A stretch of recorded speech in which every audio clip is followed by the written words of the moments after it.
सतगुरु श्री गुरु गोबिंद सिंह जी महाराज राजान रान रंकान रंक पानान पान देवान देव उपमा महान।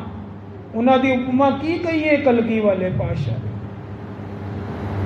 ਉਹ ਸ਼ਹਿਨशाह ਦੇ ਸ਼ਹਿਨशाह ਹਨ, ਸ਼ਾਹਾਂ ਦੇ ਸ਼ਾਹ ਹਨ। ਸਤਿਗੁਰੂ ਗੁਰੂ ਰਾਮਦਾਸ ਮਹਾਰਾਜ ਬਾਣੀ ਵਿੱਚ ਫਰਮਾਉਂਦੇ ਨੇ ਆਪੇ ਸ਼ਾਹੋ, ਉਹ ਸ਼ਾਹੋ ਵੀ ਆਪੀ ਹੈ। ਆਪੇ ਵਣਜਾਰਾ, ਵਰਣ ਕਰਨ ਵਾਲਾ ਵੀ ਉਹੀ ਹੈ। ਆਪੇ ਵਣਜ ਕਰਾਇਆ, ਜਿਹੜਾ ਕਾਰੋਬਾਰ ਕਰਾਉਣ ਵਿੱਚ ਜਿਹੜੀ ਸਹਾਇਤਾ ਕਰਦਾ ਹੈ, ਵਣਜ ਕਰਾਉਂਦਾ, ਉਹ ਵੀ ਪ੍ਰਮਾਤਮਾ ਹੀ ਹੈ। ਆਪੇ ਧਰਤੀ ਸਾਜਿਨ ਪਿਆਰਾ ਹੈ, ਸਾਰੀ ਧਰਤੀ ਨੂੰ ਸਾਜਨਹਾਰ ਵੀ ਪ੍ਰਮਾਤਮਾ ਹੈ। ਪਿੱਛੇ ਟੰਕ ਚੜਾਇਆ, ਪਿੱਛੇ ਧਰਤੀ ਤੇ ਜੀਵ ਆਤਮਾ ਭੇਜਣ ਵਾਲਾ, ਸਾਰਾ ਕੁਝ ਉਪਲਬਧ ਕਰਾਉਣ ਵਾਲਾ ਪ੍ਰਮਾਤਮਾ ਹੀ ਹੈ। मेरे मन हर हर ध्याए सुख पाया। हे मेरे मन हरि दा सिमरन करया कर, हरि दा नाम ध्यान नाल सुख मिलते हैं। आखो सतनाम श्री, जोर दी जपया करो भाई, जोर दी, आनंद आंदा है। सतनाम श्री। सिख ने हमेशा चढ़दी कला च, ढहंदी कला सिख कदी नहीं। ਭਾਵੇਂ ਸਿੱਖ ਇੱਕ ਵੀ ਹੋਵੇ, ਉਹ ਵੀ 1.25 ਲੱਖ ਦੇ ਬਰਾਬਰ ਹੈ। ਤੁਸੀਂ ਤਾਂ ਫਿਰ ਵੀ ਕਾਫੀ ਗਿਣਤੀ ਵਿੱਚ ਬੈਠੇ ਹੋ ਭਾਈ। ਜੇ ਤਾਂ ਵੀ ਵਾਹਿਗੁਰੂ ਸਿਮਰਨ ਦੀ ਆਵਾਜ਼ ਨਾ ਆਵੇ ਤੇ ਸਤਿਗੁਰੂ ਜੀ ਨੂੰ ਕਿੰਨਾ ਦੁੱਖ ਲੱਗੇਗਾ। ਹਮੇਸ਼ਾ ਸਾਵਧਾਨ ਹੋ ਕੇ ਆਪਣੀ ਹਾਜ਼ਰੀ ਲਾਇਆ ਕਰੋ। ਮੇਰੇ ਮਨ ਹਰ ਹਰ ਧਿਆਏ ਸੁਖ ਪਾਇਆ, ਹਰ ਹਰ ਨਾਮ ਨਿਦਾਨ ਹੈ ਪਿਆਰਾ, ਗੁਰਪੂਰਾ ਮਿੱਠਾ ਲਾਇਆ। ਹਰੀ ਦਾ ਨਾਮ ਜਿਹੜਾ ਹੈ ਨਾ, ਉਹ ਸਭ ਤੋਂ ਵੱਡਾ ਤੇ ਪਿਆਰਾ ਹੈ। ਤੇ ਗੁਰੂ ਪੂਰੇ ਨੇ ਸਾਨੂੰ ਇਹ ਮਾਰਗ ਪਾਇਆ ਹੈ। ਗੁਰੂ ਨਾਨਕ ਦੇਵ ਜੀ ਪੂਰਨ ਸਨ, ਉਹਨਾਂ ਨੇ ਸਾਡੀ ਸਾਂਝ ਕਰਾ ਕੇ ਸਾਨੂੰ ਮਿੱਠਾ ਤੇ ਰਸ ਭਰਿਆ ਨਾਮ ਲੱਗਦਾ ਹੈ। ਰਹਾਓ ਆਪੇ ਧਰਤੀ,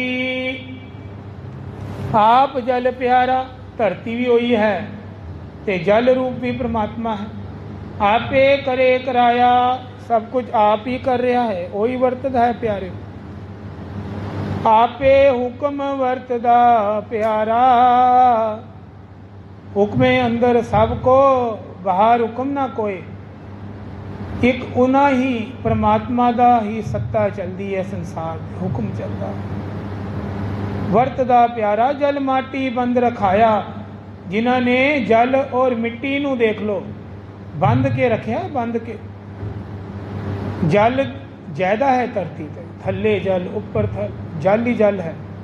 80% ਧਰਤੀ ਤੇ ਜਲ ਜਲ ਹੈ, ਤਾਂ ਵੀ ਹੁਕਮ ਵਿੱਚ ਹੈ। ਦੇਖੋ ਜਲ ਧਰਤੀ ਨੂੰ ਨਾ ਨੁਕਸਾਨ ਪਹੁੰਚਾਉਂਦਾ ਹੈ, ਨਾ ਡੁਬੋਂਦਾ ਹੈ। ਜੀਵ ਜੰਤੂ ਆਪਣੀ ਧਰਤੀ ਤੇ ਆਪਣਾ ਘਰ ਪਾ ਕੇ ਰਹਿੰਦੇ ਪਏ ਹਨ, ਕਾਰੋ ਵਿਵਹਾਰ ਵੀ ਕਰ ਰਹੇ ਹਨ, ਜਨਮ ਵੀ ਲੈ ਰਹੇ ਹਨ। ਇਹ ਸਭ ਹੁਕਮ ਅੰਦਰ ਹੈ। ਵਰਨਾ ਜਲ ਤੁਹਾਨੂੰ ਪਤਾ ਹੀ ਜਦੋਂ ਫੈਲ ਜਾਂਦਾ ਹੈ ਕਿੰਨਾ ਜਲ ਹੈ ਧਰਤੀ, ਕੁਛ ਵੀ ਕਰ ਸਕਦਾ ਜਲ। ਆਪੇ ਹੀ ਭਾਉ ਪਾਇੰਦਾ ਪਿਆਰਾ, ਉਹ ਆਪ ਹੀ ਡਰ ਪਾਉਂਦਾ ਹੈ, ਭਉ ਵੀ ਉਹਦਾ ਹੀ ਚੱਲਦਾ ਹੈ। ਬਨ ਬੱਕਰੀ ਸਿਉ ਹੰਡਾਇਆ, ਬੱਕਰੀ ਸਿਉ ਕਿਹਾ ਸ਼ੇਰ ਨੂੰ, ਇਹ ਚਾਨ ਇਕੱਠੇ ਇੱਕ ਜਗ੍ਹਾ ਰਹਿ ਸਕਦੇ ਹਨ, ਇੱਕ ਦੂਜੇ ਨੂੰ ਕੁਛ ਵੀ ਨਹੀਂ ਕਹਿਣਗੇ। ਬੱਕਰੀ ਆਪਣਾ ਚਾਰਾ ਚਰੇਗੀ ਤੇ ਸ਼ੇਰ ਕੋਲ ਬੈਠਾ ਉਹਨੂੰ ਕੁਛ ਨਹੀਂ ਕਹੇਗਾ। ਜਿਸ ਤਰ੍ਹਾਂ ਕੀਰਤਪੁਰ ਸਾਹਿਬ ਬਾਬਾ ਬੁੱਢਨ ਸ਼ਾਹ ਜੀ, ਉਹਨਾਂ ਦੇ ਬੱਕਰੀ ਤੇ ਸ਼ੇਰ ਇਕੱਠੇ ਹੀ ਰਹਿੰਦੇ ਸਨ, ਪਰ ਸ਼ੇਰ ਰਖਵਾਲੀ ਕਰਦਾ ਸੀ ਬੱਕਰੀਆਂ ਦੀ। ਆਪੇ ਕਾਸ਼ਟ ਆਪ ਹਰ ਪਿਆਰਾ, ਕਾਸ਼ਟ ਜਿਹੜੀ ਹੁੰਦੀ ਹੈ ਲੱਕੜੀ ਨੂੰ ਕਿਹਾ ਗਿਆ, ਲੱਕੜੀ ਵੀ ਆਪ ਹੀ ਹੈ। ਵਿੱਚ ਕਾਸ਼ਟ ਅਗਨ ਰਖਾਇਆ, ਤੇ ਲੱਕੜੀ ਦੇ ਅੰਦਰ ਅਗਨ ਛੁਪੀ ਹੈ, ਸਭ ਨੂੰ ਪਤਾ ਹੈ, ਉਹ ਦਿਖਦੀ ਨਹੀਂ। ਜਿਸ ਤਰ੍ਹਾਂ ਦੁੱਧ ਦੇ ਅੰਦਰ ਘਿਓ ਛਿਪਿਆ ਹੈ, ਆਪ ਜੀ ਨੂੰ ਪਤਾ। ਘਿਓ ਨਹੀਂ ਦਿਖੇਗਾ, ਤੁਹਾਨੂੰ ਦੁੱਧ ਨਜ਼ਰ ਆਏਗਾ। ਜਿਹਨੂੰ ਉਹਨੂੰ ਰਿੜਕੋਗੇ ਮਧਾਣੀ ਮਾਰੋਗੇ, ਮੱਖਣ ਤੋਂ ਘਿਓ ਨਿਕਲ ਆਏਗਾ। ਇਸੀ ਤਰ੍ਹਾਂ ਇਸ ਲੱਕੜੀ ਦੇ ਅੰਦਰ ਅੱਗ ਹੈ, ਅੱਗ ਛੁਪੀ ਹੈ ਪਰ ਕੁਛ ਨਹੀਂ ਕਹਿੰਦੀ, ਜਲਾਂਦੀ ਨਹੀਂ ਅੱਗ, ਹੁਕਮ ਵਿੱਚ ਹੈ। ਆਪੇ ਹੀ ਆਪ ਵਰਤਦਾ ਪਿਆਰਾ, ਕਿਉਂਕਿ ਆਪੇ ਹੀ ਪ੍ਰਮਾਤਮਾ ਵਰਤਦਾ ਹੈ। ਭੈ ਅਗਨ ਨਾ ਸਕੇ ਜਲਾਇਆ, ਭੈ ਦੇ ਅੰਦਰ ਅਗਨੀ ਹੈ, ਉਹ ਨਹੀਂ ਜਲਾਉਂਦੀ ਕਾਸ਼ਤ ਲੱਕੜੀ ਨੂੰ। ਆਪੇ ਮਾਰ ਜਿਵਾਇਂਦਾ ਪਿਆਰਾ, ਆਪੇ ਹੀ ਮਾਰਦਾ ਵੀ ਹੈ, ਜਿਵਾ ਵੀ ਦਿੰਦਾ। ਸਾਹ ਲੈਂਦੇ ਸਭ ਲਵਾਇਆ, ਸਾਰਾ ਸੰਸਾਰ ਉਹਦੇ ਦਿੱਤੇ ਹੋਏ ਸਾਹ ਲੈਂਦਾ ਹੈ, ਉਹਦੇ ਕਰਕੇ ਜੀਵਨ ਹੈ। ਆਪੇ ਤਾਣ ਦੀਵਾਨ ਹੈ ਪਿਆਰਾ, ਆਪੇ ਹੀ ਨਿਮਾਣਿਆਂ ਦਾ ਮਾਣ ਹੈ, ਨਿਤਾਣਿਆਂ ਦਾ ਤਾਣ ਹੈ। ਆਪੇ ਤਾਣ ਦੀਵਾਨ ਹੈ ਪਿਆਰਾ, ਆਪੇ ਕਾਰੇ ਲਾਇਆ, ਆਪੇ ਸਾਨੂੰ ਕਿਰਤ ਦਿੰਦਾ ਹੈ, ਸਾਨੂੰ ਕੰਮ ਕਰਾਉਂਦਾ ਹੈ, ਜਾਂ ਸਾਨੂੰ ਕਿਸੇ ਵੀ ਭਗਤੀ ਵੀ ਲਾਂਦਾ, ਉਹ ਵੀ ਕੰਮ ਹੈ, ਉਹ ਵੀ ਕਿਰਤ ਹੈ। ਭਗਤੀ ਵੀ ਕਰਾਉਣਾ ਕੰਮ ਹੈ। ਜਿਉਂ ਆਪ ਚਲਾਏ ਤਿਉਂ ਚਲੀਏ ਪਿਆਰੇ, ਜੋ ਹਰ ਪ੍ਰਭ ਮੇਰੇ ਪਾਇਆ। ਜਿਸ ਤਰ੍ਹਾਂ ਪ੍ਰਮਾਤਮਾ ਚਾਹੁੰਦਾ ਹੈ ਉਸੀ ਤਰ੍ਹਾਂ ਚੱਲਣਾ ਚਾਹੀਦਾ ਹੈ ਪਿਆਰੇ, ਉਸੀ ਤਰ੍ਹਾਂ ਚੱਲੋ। ਗੁਰੂ ਰਾਮਦਾਸ ਜੀ ਕਹਿੰਦੇ ਜਿਵੇਂ ਪ੍ਰਮਾਤਮਾ ਚਾਹੁੰਦਾ ਹੈ। ਜਿਉ ਹਰ ਪ੍ਰਭ ਮੇਰੇ ਭਾਇਆ, ਜਿਸ ਤਰ੍ਹਾਂ ਮੇਰੇ ਪ੍ਰਭੂ ਨੂੰ ਪਾ ਜਾਏ। ਆਪਣੀ ਸਿਆਣਪ ਛੱਡ ਕੇ ਜੋ ਪ੍ਰਭੂ ਨੂੰ ਪਾ ਜਾਏ ਉਹ ਚੰਗਾ ਹੈ, ਵਰਨਾ ਦੁਖੀ ਹੋਗਾ। ਆਪੇ ਜੰਤੀ ਜੰਤ ਹੈ ਪਿਆਰਾ, ਜਨ ਨਾਨਕ ਵਜੇ ਵਜਾਇਆ। ਆਪੇ ਹੀ ਜੀਵ ਜੰਤੂ ਹੈ, ਆਪੇ ਹੀ ਮਨੁੱਖ ਹੈ ਪ੍ਰਭੂ। ਜਨ ਨਾਨਕ ਵਜੇ ਵਜਾਇਆ, ਉਹਦਾ ਹੀ ਡੰਕਾ ਵੱਜ ਰਿਹਾ ਹੈ, ਉਹਦੀ ਹੀ ਸੱਤਾ ਹੈ, ਉਹਦੇ ਹੀ ਬੋਲ ਸੰਸਾਰ ਦੇ ਵਿੱਚ ਚੱਲਦੇ ਹਨ ਭਾਈ। ਸੰਸਾਰ ਹੀ ਉਹਦਾ ਹੈ ਤੇ ਸਭ ਕੁਝ ਉਹਦਾ ਹੀ ਹੋਣਾ ਹੈ। ਆਓ ਇਸ ਪਾਵਨ ਹੁਕਮਨਾਮੇ ਦੀ ਕਥਾ ਤੋਂ ਬਾਅਦ ਅੱਜ ਇੱਕ ਭਾਣੇ ਮੰਨਣ ਵਾਲੀ ਸਿੱਖ ਦੀ ਪਿਆਰੀ ਕਥਾ ਲੈਂਦੇ ਹਾਂ। ਬਹੁਤ ਹੀ ਸੁਣਨ ਵਾਲੀ ਇਹ ਕਥਾ ਹੈ ਕਿ ਸਿੱਖੀ ਕੀ ਹੈ, ਸਿੱਖੀ ਦਾ ਮਾਰਗ ਕੀ ਹੈ। ਅੱਜ ਉਸ ਵਿਸ਼ੇ ਨੂੰ ਲੈਣ ਦੀ ਕੋਸ਼ਿਸ਼ ਕਰਦੇ ਹਾਂ। ਸਾਈਂ ਦਾਸ ਜੀ ਤੇ ਬੀਬੀ ਰਾਮੋ ਜੀ, ਇਹ ਗੁਰੂ ਹਰਗੋਬਿੰਦ ਸਾਹਿਬ ਜੀ ਦੇ ਸਾਂਢੂ ਸਨ। ਸਾਈਂ ਦਾਸ ਤੇ ਬੀਬੀ ਰਾਮੋ ਸਾਲੀ ਲੱਗੀ, ਪਰ ਸ਼ਰਧਾ ਇਤਨੀ ਸੀ, ਗੁਰੂ ਨਾਲ ਪਿਆਰ ਸੀ, ਕੋਈ ਮੰਗ ਹੀ ਨਹੀਂ ਕਰਦੇ ਸਨ। ਕੋਈ ਉਹਨਾਂ ਨੇ ਮਨ ਵੀ ਫੁਰਨਾ ਵੀ ਨਹੀਂ ਆਉਂਦਾ ਸੀ ਕਿ ਅਸੀਂ ਆਪਣੀ ਪੋਸਟ ਦਾ, ਆਪਣੇ ਰਿਸ਼ਤੇ ਦਾ ਫਾਇਦਾ ਚੱਕ ਕੇ ਗੁਰੂ ਹਰਗੋਬਿੰਦ ਸਾਹਿਬ ਜੀ ਕੋਲ ਕੁਝ ਮੰਗ ਰੱਖ ਦਈਏ। ਇੱਕ ਵਾਰ ਅੰਮ੍ਰਿਤਸਰ ਆਏ ਦੋਨੋਂ ਮਿਲਣ, ਤਾਂ ਬਾਬਾ ਜੀ ਨੇ ਹੁਕਮ ਕਰ ਦਿੱਤਾ ਕਿ ਹੁਣ ਤੁਸੀਂ ਇੱਥੇ ਕੁਛ ਦਿਨ ਰੁਕ ਜਾਓ, ਸੇਵਾ ਕਰੋ। ਰੁਕ ਗਏ। ਸਾਰਾ ਦਿਨ ਵਿਰਾਗ ਵਿੱਚ ਰਹਿੰਦੇ ਹਨ, ਸਾਰਾ ਦਿਨ। ਕੌਣ? ਸਾਈਂ ਦਾਸ ਜੀ। ਵਿਰਾਗ ਦੇ ਅਥਰੂ ਨਿਕਲਦੇ ਹਨ। ਗੁਰੂ ਜੀ ਇੱਕ ਸਿੱਖ ਨੂੰ ਭੇਜਿਆ, ਜਾਓ ਦੇਖੋ ਸਾਈਂ ਦਾਸ ਕਿੱਥੇ ਹੈ। ਬੁਲਾਣਾ ਨਹੀਂ ਹੈ ਪਰ ਉਹਨਾਂ ਨੂੰ ਡਿਸਟਰਬ ਨਹੀਂ ਕਰਨਾ, ਦੇਖ ਕੇ ਆਓ। ਤਾਂ ਸਿੱਖ ਨੇ ਜਦੋਂ ਦੇਖਣ ਗਿਆ ਹੈ ਸਾਈਂ ਦਾਸ ਜੀ ਨੂੰ ਨਾ, ਤੇ ਸਾਈਂ ਦਾਸ ਜੀ ਇੱਕ ਸਰੋਵਰ ਦੇ ਕੰਢੇ ਬੈਠੇ ਹਨ। ਅੱਜ ਗੁਰੂ ਰਾਮਦਾਸ ਜੀ ਦੇ ਸਰੋਵਰ ਦੇ ਕੰਢੇ ਬੈਠੇ ਹਨ ਅੰਮ੍ਰਿਤਸਰ। ਅੱਖਾਂ ਵਿੱਚ ਆਂਸੂ ਹਨ, ਵਿਰਾਗ ਵਾਲੇ ਸ਼ਬਦ ਗਾ ਰਹੇ ਹਨ। ਵਿਰਾਗ ਵਾਲੇ ਬੜੇ ਹੀ ਉਦਾਸ ਹੋ ਕੇ ਸ਼ਬਦ ਗਾ ਰਹੇ ਹਨ। ਸਿੱਖ ਆ ਕੇ ਗੁਰੂ ਜੀ ਨਾਲ ਭੇਟਾ ਕੀਤੀ, ਮਿਲਿਆ, ਸਾਰੀ ਗੱਲਬਾਤ ਦੱਸੀ। ਬਾਬਾ ਜੀ ਚੁੱਪ ਰਹੇ, ਕੁਛ ਨਹੀਂ ਬੋਲੇ। ਫਿਰ ਇੱਕ ਵਾਰ ਦੁਬਾਰਾ ਮਿਲਣ ਵਾਸਤੇ ਭੇਜਿਆ, ਤਾਂ ਫਿਰ ਇਕਾਂਤ ਵਿੱਚ ਵਿਰਾਗ ਕਰਦੇ ਸਨ ਅਲੱਗ ਜਗ੍ਹਾ ਤੇ।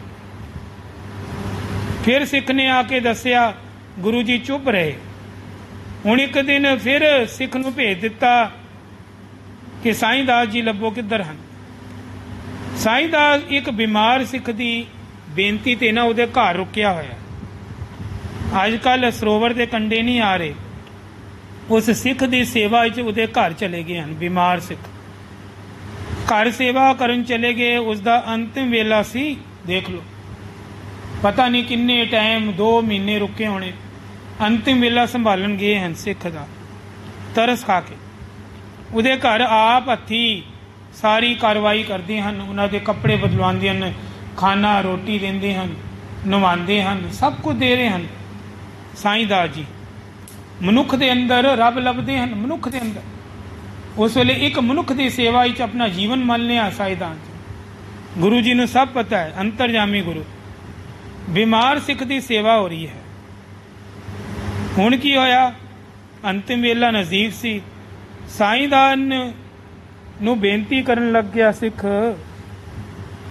बीमार सिख, मेरे ऊपर परोपकार करो, मेरे पाप बहुत हैं, मैं उसकी सजा भुगत रहा अंतिम वेले, बड़ा बीमार हाँ, बड़ा पापी हाँ मैं, ते मैनू गुरु जी नाल मिलवा देवो, जे तुहाडी चलदी है मिलवा दो, मैं अपनी भुल बख्शा लेवांगा। साईं दास जी गुरु जी नू खेचल नहीं देंदे सी, भाणी च रहिंदे सी। आप जी ने पहले ही दस्सिया, साईं दास जी बड़े ही भाणा मनण वाले सेवक से, खेचल नहीं देंदे सी। हुण सोची जांदे हन की करा, इधरों भी बेनती लग गई, हुण की किता जावे, गुरु जी नू किस तरह सुनेहा लावां। सोची विच पै गए, बीमार सिख वास्ते की करा। तां फिर अरदास कीती मन विच। फिर गुरु जी आप ही उन्हां दे घर आ गए। आखो सतनाम श्री वाहिगुरू। सुनेहा भी नहीं लाना पिया, अंदरों अंदरों चिट्ठी पहुंच गई, ते गुरु जी आपे ही साईं दास नू लभदे लभदे पहुंच गए। साईं दास गुरु जी नू देखदे चरणा विच गिर गए, कहंदे आप जी इन्नी खेचल इधर आ गए, मैनू बुला लेना सी। गुरु जी कहंदे मैं तुहाडी लाज रखन आ गया हाँ। आखो सतनाम श्री वाहिगुरू। देखो अंतरजामी गुरु कोल कुछ छुपिया है। कहंदे मैं तुहाडी लाज रखन आया हाँ, तुहानू किसी सिख ने प्रश्न पाया है, मैं रखनी ही नहीं सी लाज। गुरु जी कहंदे मैं तुहाडी लाज रखन आ गया भाई।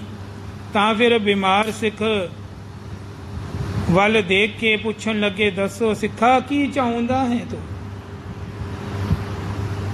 तेरे मन विच की भावना है, जल्दी दस। तां सिख अपने पापा गुनाह दी तोबा करन लग गया, महाराज मैं तो पापी हाँ, पापी, मैनू बख्श लो।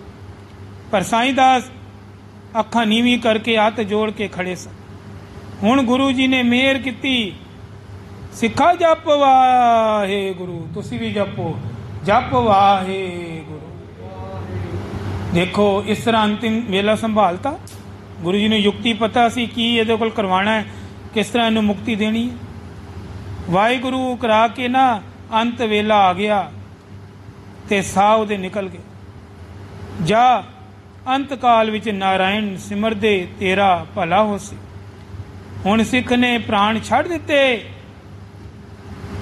संसारिक यात्रा पूरी हो गई। भरी दोपहर विच खेचल कीती सी ते साईं दास कोल महाराज जी ने हुण गुरु जी आग्या मंग रहे ने, साईं दास हुण तेरा वादा पूरा हो गया, हुण मैं जा सकदा। तां साईं दास जी रोण लग पे, महाराज तुसी मालक हो, तुसी इन्नी खेचल कीती। बाबा जी कहंदे गुरु घर विच प्रेम दी पहल पहले है। आखो सतनाम श्री वाहिगुरू। देखो किन्नी वधिया गल कही है, नोट करो, दोबारा सुनो जे समझ नहीं आई।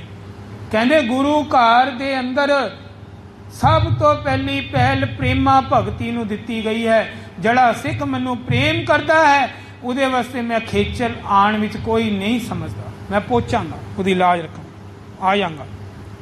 प्रेम दी पहल सिखा तेरे ढैण विच देरी है, गुरु दे बख्शण विच देरी थोड़ा ना होंदी है। गुरु तां बख्शण वास्ते बैठा है, तू ढैंदा ही नहीं। भरोसा रख, तैनू सब कुछ मिल जाएगा। एक गल नोट करन दी इत्थे, साईं दास जी कोई भी प्रश्न नहीं पाते सन गुरु जी नू, सदैव ही भाणे च रहिंदे सी। अज भी उन्होंने प्रश्न नहीं पाया। ये गुरु जी आप ही ये वादा पूरा करन आए सी। ये गल नोट करन वाली है खास करके कि किन्ने ही सिद्ध की सिख सी। ਜਿੰਨੀ ਮਰਜ਼ੀ ਅਵਸਥਾ ਬਣ ਜਾਵੇ ਪਰ ਮਨ ਗੁਰੂ ਚਰਨਾਂ ਵਿੱਚ ਰਵੇ। ਇਹ ਅਵਸਥਾ ਤੇ ਸੀ ਸਾਈਂ ਦਾਸ। ਵੱਡੀ ਅਵਸਥਾ ਦੇ ਮਾਲਕ ਸਨ ਪਰ ਨੀਵੇਂ ਹੋ ਕੇ ਰਹਿੰਦੇ। ਸਾਂਢੂ ਸਨ। ਦੇਖ ਲਓ, ਸਾਂਢੂ ਹੋ ਕੇ ਰਿਸ਼ਤੇਦਾਰੀ, ਤਾਂ ਵੀ ਆਪਸ ਵਿੱਚ ਦੇਖੋ ਰਿਸ਼ਤਾ, ਦੇਖੋ ਕਿੰਨਾ ਪ੍ਰੇਮ ਅੱਲਾ ਗੁਰੂ ਜੀ ਨਾਲ। ਅੱਜ ਕੱਲ੍ਹ ਤੇ ਰਿਸ਼ਤੇ ਨਿਭਦੇ ਹੀ ਨਹੀਂ ਐਸੇ ਪ੍ਰੇਮ ਵਾਲੇ। ਕਹਿਣ ਦਾ ਭਾਵ ਹੈ ਭਰੋਸਾਦਾਨ ਹੋਣਾ ਚਾਹੀਦਾ ਹੈ। ਸਿੱਧਕੀ ਸਿੱਖ ਦਾ ਭਰੋਸਾ ਕਦੇ ਨਹੀਂ ਡੋਲਦਾ। ਭਰੋਸਾ ਵਾਲਾ ਨਾ ਗੁਰੂ ਤੱਤੀ ਵਾਓ ਲੱਗਣ ਦਿੰਦਾ ਹੈ ਗੁਰੂ ਉਹਨਾਂ ਨੂੰ। ਭਰੋਸਾ ਵਾਲਾ ਦੇ ਕਾਰਜ ਸਿੱਧ ਹੁੰਦੇ ਹਨ। ਮਾਲਕ ਆਪ ਹੀ ਵਿਧ ਬਣਾਉਂਦਾ ਹੈ ਜੀ। ਮਰਦਾਨਾ ਜੀ ਕਹਿੰਦੇ ਇੱਕ ਵਾਰੀ ਘਰ ਦੀ ਯਾਦ ਆ ਰਹੀ ਹੈ। ਗੁਰੂ ਨਾਨਕ ਦੇਵ ਜੀ ਕਹਿੰਦੇ ਅੱਖ ਬੰਦ ਕਰ, ਬਸ ਅੱਖ ਬੰਦ ਕਰ ਲੈ ਮਰਦਾਨਿਆ, ਅੱਖ ਬੰਦ ਕਰ ਤੇ ਬੋਲ ਸਤ ਕਰਤਾਰ, ਬੋਲ ਸਤ ਕਰਤਾਰ। 2 ਵਾਰੀ ਸਤ ਕਰਤਾਰ ਬੁਲਵਾਇਆ ਹੈ। ਤੇ ਚੰਦਰਬਾਨ ਦਾ ਖੂਹ ਕੋਲ ਨਾ ਬਾਲਾ ਮਰਦਾਨਾ ਖੜੇ ਸਨ। ਖੂਹ ਦੇ ਕੋਲ ਜਿੱਥੇ ਮਰਦਾਨਾ ਜੀ ਦਾ ਘਰ ਸੀ ਉੱਥੇ ਪਹੁੰਚ ਗਏ। ਬਸ 2 ਵਾਰੀ ਕਰਤਾਰ ਬੋਲਣਾ। ਤਲਵੰਡੀ ਵਿੱਚ ਮਰਦਾਨਾ ਜੀ ਮਿਲਣ ਆਏ ਘਰ। ਹੁਣ ਸੋਚਦੇ ਹਨ ਮੈਂ ਖਾਲੀ ਕਿਵੇਂ ਜਾਵਾਂ, ਕੁਝ ਲੈ ਕੇ ਜਾਂਦਾ। ਖੂਹ ਦੀ ਕੰਧ ਕੋਲ ਰੋੜੇ ਦੀ ਬੁੱਕ ਝੋਲੀ ਵਿੱਚ ਪਾ ਦਿੱਤੀ। ਗੰਢ ਬੁੱਕ ਵਿੱਚ ਲੈ ਲਈ। ਰਾਹ ਵਿੱਚ ਖੋਲ ਕੇ ਨਹੀਂ ਦੇਖਣੀ, ਬਾਬਾ ਜੀ ਕਹਿੰਦੇ। ਮਨਾ ਕਰ ਦਿੱਤਾ ਸੀ ਮਰਦਾਨਾ ਜੀ, ਭਰੋਸਾ ਰੱਖਣਾ। ਕਿੱਥੇ ਇਹ ਪੱਥਰ ਦੇ ਰੋੜੇ ਸਮਝ ਕੇ ਗੰਢ ਨਾ ਖੋਲ ਦੇਣਾ। ਆਖੋ ਸਤਨਾਮ ਸ਼੍ਰੀ। ਭਰੋਸਾ ਹੈ ਨਾ ਮੇਰੇ ਤੇ, ਗੁਰੂ ਨਾਨਕ ਤੇ, ਤੁਹਾਡਾ ਭਲਾ ਹੋਸੀ। ਫਿਰ ਹੁਣ ਮਰਦਾਨਾ ਜੀ ਪਹੁੰਚ ਗਏ ਘਰ ਪਰਿਵਾਰ ਗ੍ਰਸਤ ਵਿੱਚ, ਕਿਉਂਕਿ ਮਿਲਣ ਦਾ ਦਿਲ ਜੋ ਕਰਦਾ ਸੀ। ਇੰਨੀ ਵੱਡੀ ਯਾਤਰਾ ਜਾਂਦੇ ਸਨ। ਜਦੋਂ ਘਰ ਪਹੁੰਚੇ ਤੁਸੀਂ ਮੰਨੋਗੇ ਨਹੀਂ, ਬੱਚੇ ਐ ਖੁਸ਼ੀਆਂ ਨਾਲ ਮਰਦਾਨਾ ਜੀ ਨੂੰ ਚਿਪੜ ਗਏ, ਖੁਸ਼ੀਆਂ ਮਨਾ ਰਹੇ ਹਨ। ਆ ਕੇ ਸਾਰੇ ਸਤਿਕਾਰ ਕਰ ਰਹੇ ਹਨ। ਮਰਦਾਨਾ ਜੀ ਆ ਗਏ, ਆ ਗਏ, ਆ ਗਏ। ਖੁਸ਼ੀਆਂ ਪਿੰਡ 'ਚ ਫੈਲ ਗਈਆਂ। ਹੁਣ ਸਮਾਂ ਆਇਆ ਕੁਝ ਦੇਣ ਦਾ। ਹੁਣ ਮਰਦਾਨਾ ਜੀ ਨੇ ਜਦੋਂ ਉਹ ਥੈਲੀ ਖੋਲੀ ਹੈ ਗੁਰੂ ਨਾਨਕ ਦੇਵ ਜੀ ਦਿੱਤੀ ਹੋਈ, ਉਹ ਖੂਹ ਦੇ ਕੋਲ ਜਿਹੜੇ ਵੱਟੇ ਪਾਏ ਸੀ ਰੋੜੇ, ਉਹ ਰੋੜੇ ਨਹੀਂ ਰਹੇ, ਉਹ ਤੇ ਸੋਨੇ ਦੀ ਮੋਹਰਾਂ ਬਣ ਗਈਆਂ। ਆਖੋ ਸਤਨਾਮ ਸ਼੍ਰੀ ਵਾਹ। ਘਰ ਬਾਹਰ ਭਰ ਗਿਆ ਸੇਵਕ ਦਾ। ਮਰਦਾਨਾ ਜੀ ਰੋਣ ਲੱਗੇ, ਮਹਾਰਾਜ ਇੰਨੀ ਲਾਜ ਰੱਖਦੇ ਹੋ, ਇੰਨਾ ਖਿਆਲ ਕਰਦੇ ਹੋ। ਮੈਂ ਤਾਂ ਸੋਚਦਾ ਸੀ ਮੇਰੇ ਪਰਿਵਾਰ ਦਾ ਕੀ ਬਣੇਗਾ, ਪੂਰੀ ਜ਼ਿੰਦਗੀ ਗਰੀਬੀ 'ਚ ਕੱਟੀ ਜਾਏਗੀ। ਪਰਿਵਾਰ ਨੂੰ ਜਿਸ ਤਰ੍ਹਾਂ ਮਰਦਾਨਾ ਜੀ ਨੇ ਫਿਰ ਇਹ ਗਿਫਟ ਦਿੱਤਾ ਨਾ, ਜੋ ਪਰਿਵਾਰ ਬਹੁਤ ਖੁਸ਼ ਹੈ। ਮਰਦਾਨਾ ਜੀ ਦੀ ਸਿੱਧਕ ਔਰ ਭਰੋਸੇ 'ਚ ਕਮੀ ਨਹੀਂ ਸੀ। ਯਾਨੀ ਗੁਰੂ ਕਦੀ ਸਿੱਖ ਦੀ ਪਿੱਠ ਲੱਗਣ ਨਹੀਂ ਦਿੰਦਾ, ਇਹ ਗੱਲ ਪੱਕੀ ਨੇ। ਪਰ ਗੁਰੂ ਜਪਣਾ ਵੀ ਪਏਗਾ, ਸਮਾਂ ਵੀ ਲਾਣਾ ਪਏਗਾ, ਮਿਹਨਤ ਵੀ ਕਰਨੀ ਪਏਗੀ। ਤੁਸੀਂ ਸੋਚੋ ਪਾਠ ਵੀ ਨਾ ਕੀਤਾ ਜਾਵੇ, ਭਗਤੀ ਵੀ ਨਾ ਕਰੀਏ ਤੇ ਖਾਲੀ ਦੁਨਿਆਵੀ ਕਿਰਤੀ ਕਰਦੇ ਰਹੀਏ ਸਾਰਾ ਦਿਨ, ਫਿਰ ਥੋੜਾ ਨਾ ਗੁਰੂ ਜੀ ਪ੍ਰਸੰਨ ਹੁੰਦੇ। ਫਿਰ ਤੇ ਦੋਨੋਂ ਪਾਸੇ ਗੱਲ ਚੱਲਦੀ ਹੈ। ਇੱਥੇ ਸਿੱਖਾ ਤੂੰ ਕੁਛ ਸਮਾਂ ਗੁਰੂ ਵੱਲ ਕੱਢ ਤੇ ਗੁਰੂ ਤੇਰੇ ਕਾਰਜ ਕਰੇਗਾ। ਆਓ ਇਹ ਪ੍ਰੇਮ ਭਰੀ ਕਥਾ ਸੁਣ ਕੇ ਮਨ ਵਿੱਚ ਬਹੁਤ ਆਨੰਦ ਆ ਰਿਹਾ ਹੈ। ਅੱਜ ਬਹੁਤ ਆਨੰਦ ਆ ਰਿਹਾ ਹੈ।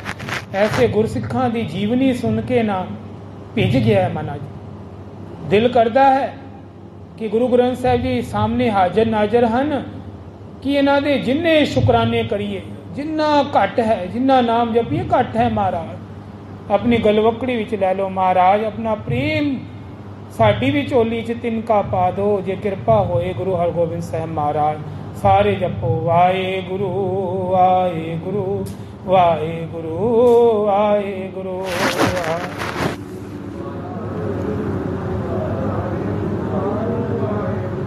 ਵਾਹਿਗੁਰੂ ਵਾਹਿਗੁਰੂ ਵਾਹਿਗੁਰੂ ਵਾਹਿਗੁਰੂ। ਜਪੋ ਧੰਨ ਸ਼੍ਰੀ ਗੁਰੂ ਗ੍ਰੰਥ ਸਾਹਿਬ ਜੀ, ਧੰਨ ਸ਼੍ਰੀ ਗੁਰੂ ਗ੍ਰੰਥ ਸਾਹਿਬ ਜੀ।